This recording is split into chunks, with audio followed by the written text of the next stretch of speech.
En fait, on a fait une semaine de lecture avec toute l'équipe sur Juste la fin du monde. On faisait du travail à la table. Et c'est vrai qu'à un moment, Vincent m'a dit écoute, tu veux pas me diriger dans un solo où on prendrait tout le journal qui fait donc 800 pages, on en fait une adaptation et on essaye finalement de faire un autre spectacle qui se jouerait juste avant, donc comme une sorte de diptyque.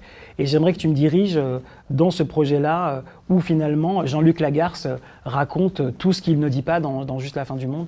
Et je trouvais ça hyper excitant, hyper beau. Donc effectivement, on est allé voir l'équipe de l'atelier en disant on a une idée en plus, c'est de faire un deuxième spectacle à 19h.